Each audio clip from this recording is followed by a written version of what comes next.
Hello and welcome back to Bookish, and welcome to a video in which I'm going to talk about YouTube Booktube instead of strictly speaking talking about books. This video was inspired by a comment I got a couple of weeks ago on a video I made in response to Steve Donahue's 10 tips for booktubers, and this comment came from a person who watches Booktube but doesn't make videos of their own, which is great. We all depend on those people, and that person's channel name is KellyKellyKelly, and they asked, and I'll try to put the message up here, they asked, maybe someone should make a video, 10 tips for Booktube watchers. Tell us why it's important to reach certain milestones as creators and how we can help as the audience. What feedback is helpful, etc. Everyone seems to parrot the like, comment, and subscribe, but not everyone knows why or how it can be helpful. Yeah, someone should make a video like that. It won't be me, though. So I thought, well, that's really something I'd never thought about. You know, as somebody's been making Booktube YouTube content for a while, it isn't one of those things that occurs to me that not everybody really kind of understands how all this works. So I thought I would try to do that in the video today. So I thought I'd start off by just showing you what the YouTube studio screens look like and the information that's available to us as content creators, as people who make videos on YouTube, because it is a mountain of information and numbers. If you ever wonder why, and this is in part the answer to KellyKellyKelly's question, wonder why we seem obsessed with numbers, it's because YouTube throws numbers in our face all the time. So I'm going to insert like capture screen of me going through my YouTube studio and talk about some of the things here. Okay, so here's my subscription page. I'm going to go down to YouTube Studio just to show you what that looks like if you've never seen it. Take it off my internet to load. So there you're confronted right away by your subscription number, 3591. That's mine. It also shows you things like, how many minutes, how many hours have been done, what your revenue on the video might have to be or for the week. This over here shows you, on the left, shows you what's going on with your latest video, and then underneath that is the analytics for essentially for the time period. Usually it's 28 days, sometimes it's just 48 hours, but it shows you that. Then it gives you some suggestions about things to help you with the algorithm. There are a lot of informational videos that YouTube offers creators about the algorithm. It shows your comments, subscribers. On the left there, it shows you some of your videos that you've done recently and how they've done. There's just a lot of numbers and a whole lot of information there. So if I click on that video, which I put out Tuesday, about my favorite short story writers, you see it's had 254 views, 25.5 watch hours, and it's so new that some of the information is available. If you notice, that gray area is like the projected area in which my normal videos perform. So go back, then we'll look at the whole channel analytics. This is over 28 days. And what you see there at the bottom is just, how many views I had on a given day. The gray play button underneath that is, of course, whenever I added a video, and naturally, my views are higher on days when I add videos than when I don't. But that would be for 28 days, or essentially a month. And then my revenue for the month, $33. You can see I make a massive amount of money on my videos. And then this is watch time. So this is just the content, the video I put out, how often it's watched, how many views I've gotten, what my average time is. This one is really interesting. The purple line are my subscribers and how many of my subscribers watch these videos. And the blue number is just people who aren't subscribers and how many of them watch videos on those given days. That blue number is like that because I have a lot of older videos that still get views. And again, you see here that my top earning days this month has been like $2.60, I think. That's pretty normal for me. I make about $30-something a month. Some months maybe a little bit more. Over here on the right where I'm pointing to now, that lets you see the last 48 hours. It shows you like how many people are watching your video at a certain time. And then on the right, how many people are currently or within the last hour or so watching one of your videos. And then down here below that, you see a list of videos and how many views each one's got in the last 48 hours. This one about Cormac McCarthy is one of my best performing videos ever, not with necessarily with the most views. Got about 8,400 views, but it is, I think, my top earner at $46.14, and it's only taken it about a year to earn that amount of money. So again, I'm not really rolling the dough with this YouTube thing, but I've explained before, what I do with the money. So then going back to that page that shows the 48 hours, I can also show you, I'm going to use this one because it has more complete data. That's my Saturday hodgepodge. Generally speaking, I feel like a video is done well if it gives me 10% of my subscribers. This one, as you can see from the blue line compared to the gray area, is underperforming. And there shows you the massive $1.71 I've made from my Saturday hodgepodge video. And then back to the main screen where you can see the big numbers and, all the things added together. So then let's talk about all the things that you can do as an audience member, as a watcher of Booktube videos to kind of help out content creators, video makers that you really like. So the first thing I'm going to mention to you is the importance of subscribing. So nobody gets involved in YouTube, I think, in our part of YouTube, what we refer to as our corner of the book of YouTube, or Booktube, where we mainly talk about specific genre fiction for adults, literary fiction, nonfiction, poetry. Those kind of things are common among the channels in this part of Booktube. Nobody got involved here thinking they were going to become, a millionaire or even be able to support themselves off the money they make off of YouTube. But that's not why we got involved here. We wanted to talk about books, we wanted to share a passion for books, we wanted to have conversations with people about books, we wanted to engage the bookish community. So, I think if you watch most people's Booktube newbie tags, that's exactly what they'll tell you, and I think that that's true. But having said that, there's no doubt that subscribers are really important. Subscribers are, how we might view as our most loyal audience. They're the people who we kind of count on to watch our videos, and our assumption is that those people found something about our channel, about our personality, about the books we talk about our content, that those people like. So the more subs we have, the more we feel like we're reaching people who like our content. And to be honest with you, that subscriber number early on is just a way of kind of keeping yourself motivated and going. No one wants to make videos and just scream into the void and have no one respond. Now, different people are motivated differently by those numbers and how many subscribers they want and things like that. But on some level it becomes important. So, when you first start your Booktube channel, I think most people assume their channel will stay small, and they won't ever have this exponential growth. For most people like me, that remains relatively true, but for some people their channel will grow a lot bigger. But those milestones, 100 subscribers, 500 subscribers, and particularly 1,000 subscribers, those milestones let us know, hey, that we are reaching people, that people like the content we're making, that at the very least they saw one of our videos, they thought, that's something I like, that's somebody I want to support, that's content that I want to see, and that's really gratifying just on a personal level. So by subscribing, you really are doing kind of the fundamental thing that kind of feels like, or is in a way of supporting booktubers. So the second thing I'd say is important, and that's commenting. Okay, so again, going back to why most people I think start their Booktube channel is to have a conversation, is to engage people about books. This isn't true for everybody, but I think it's true for most people. And so when you comment, that's another little way of kind of giving the Booktuber what they want.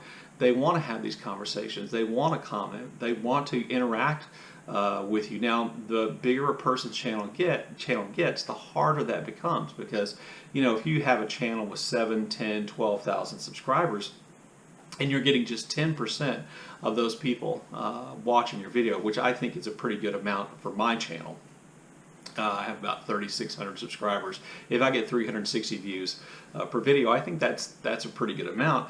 But if a third of those 360 people leave a comment, that would be 130 comments that I'd have to respond to, and it does get to be kind of a lot. And so at some point some booktubers find it's impossible to respond to those comments, but the comments are still important to us because they allow us to have that conversation, to engage people, to meet people, to learn about new channels, to build the Booktube community. So I'd say the comments are the next most important thing. So comments, though, are also important because they're a form of interaction, just like subscriptions comments are a form of interaction.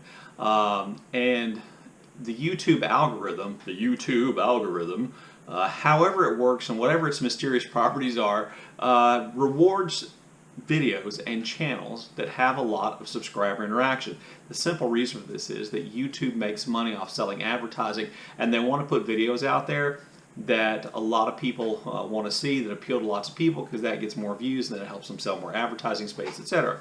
So the more interaction you have, the more your videos are going to be seen. And as a creator, the more your videos are seen, the more subscribers you get, and the more views you get, and the more comments you get, and the more interaction you have. And you see how YouTube how that process kind of helps you build up your channel and subscriber numbers, etc. So the most basic thing I think anybody can do to support a Booktube channel they like is to hit the like button. This isn't automatic for me. If I click on your video and I start watching it, I hit the like button as soon as the video starts playing, just so I make sure I've liked it. You know, one of the things I think that causes a lot of people to, remind people to like, comment, and subscribe, beyond the way that those things help boost viewership and help you with the algorithm, to help get your video recommended, in that side, on the side of the video over there where it recommends your next video potentially. It also just is kind of frustrating to put out a video, and have 440 people watch it, let's say, and have only 60 people like it. Does that really mean that 380 people engaged and watched that video or watched part of that video and didn't like it at all, so much so they didn't leave a like? It's just one of those things I think you can do which, automatically helps the booktuber in all kinds of ways. It helps them feel like people are watching. It helps them with the algorithm. It's like, to me, the minimum thing you can do. And so hitting that like button, I think, to me, should just be automatic if you like that channel, or even if you don't subscribe to the channel or you're just watching that one time, to hit the like button. So that helps with the algorithm. It also helps the person feel like, they're actually reaching people, even if those people don't leave comments. The other thing, the fourth thing I would say to do, is to watch the videos. View time becomes increasingly important as you get closer and closer to monetization, which I'll talk about here in just a minute. But view time is another one of those things the algorithm takes into account.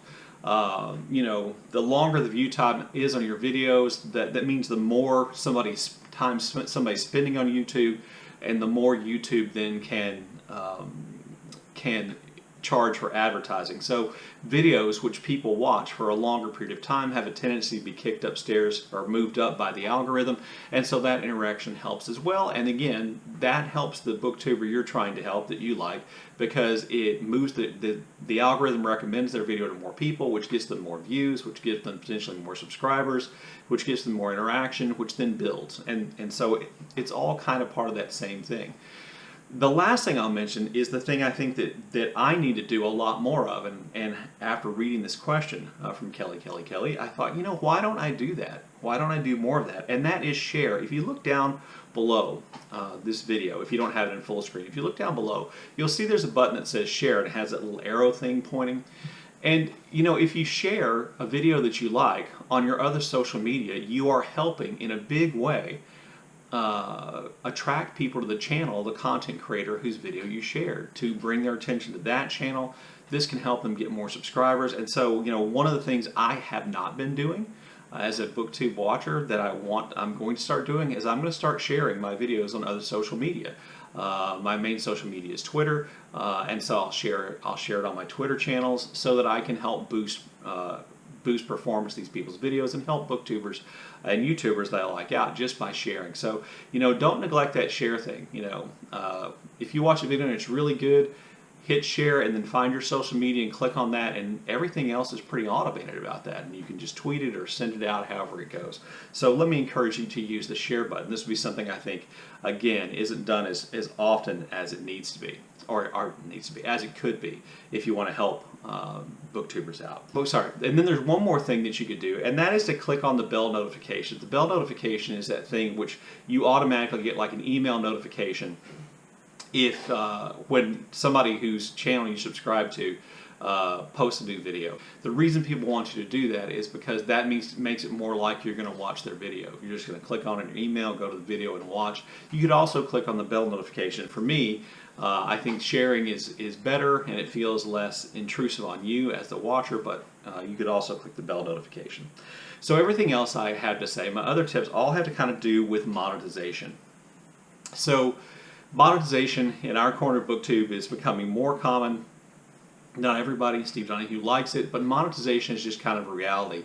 And it really is a reality, something I said in the other video I'll say now, because YouTube can monetize your video whether you're able to monetize your videos or not. YouTube can put advertising before, after, in the middle of your video whenever they want to, even if you're not eligible for monetization. So to me, this is one good reason to monetize when you can, because then at least you're getting some of the money.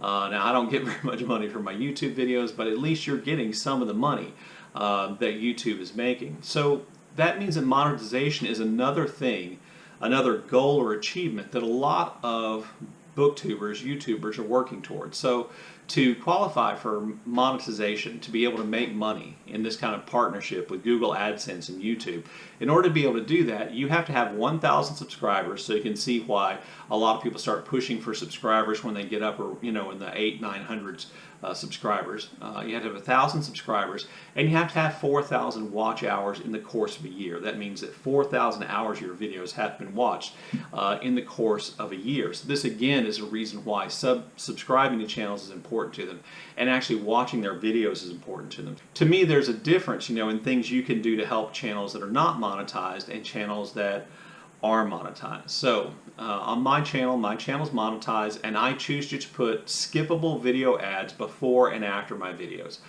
If you were watching one of my old videos and then there's an ad in the middle, I didn't put it there. YouTube went back and monetized videos, and I haven't been able to go back and take all those things out of those. If you see a pop-up ad, like a banner ad shows at the bottom, the creator chose to put that there. If you are watching a YouTube video and the video ad is not skippable, that's a choice that the monetized creator can make. So one advantage of monetization is it gives you more control over how many ads appear and where they appear. But one thing you can do then to help a monetized channel as a watcher of Booktube is to watch one ad. You don't have to watch all of them, but if you'll just watch one ad, don't watch one of those 4 or 5 minute ads, my goodness.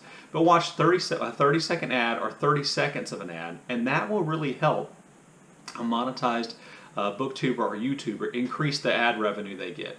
That's my opinion. Other people would definitely think differently.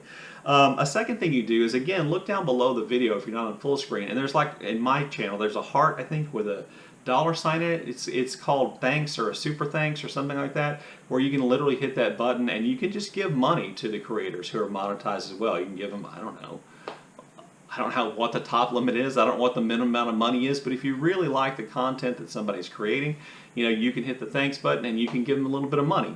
It's right down there, and that's something else you can do, and I'm sure they would appreciate it. Another thing that happens, and a third thing I think you can do here in the area of monetization is to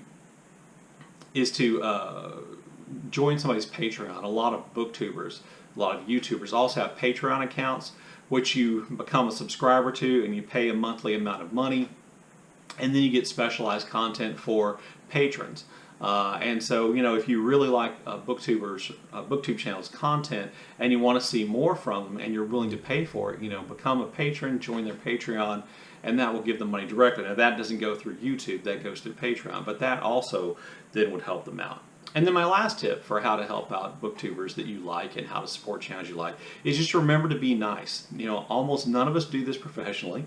Almost all of us have other jobs and other things that we do, and we're all trying to operate and make the best videos we can with the skill set, talent, equipment that we have, and we're all kind of trying to do the best that we can. So, be nice in the comments. If there's something I do in my videos, like use my hands too much or say too much, and that bothers you, please don't feel like you have to tell me that in the comments section. Just don't watch my videos.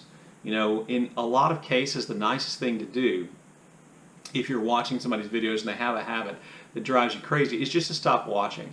I know you think, oh, wasn't it constructive criticism to leave like a little note saying you say too much, or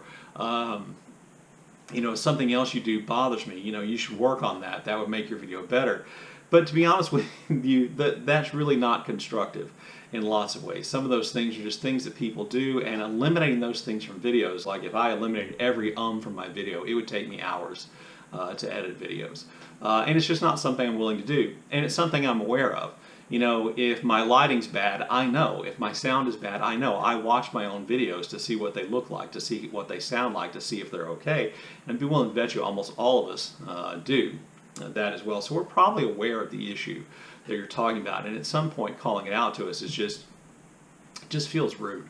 One of the things you can know, if you've irritated me about something I've done in my video and you've left a comment about it, what I usually will do is I will invite you to start making videos. Because to be honest with you, until you've been on this side and made the videos, you really don't know all the things that go into it. I'm not trying to say that, in a condescending way, but that's just the truth. You don't know what the experience is like. To have your face and your ideas and your content out there and have people come and dump on some aspect of it in a way which isn't nice and isn't constructive and isn't intended to be. Anyway, there you go. There are my tips for Booktube watchers on how they can help out the channels that they like. Look forward to your comments in the comment section below, and any other suggestions, please leave those in the comment section below. And as always, thank you for watching.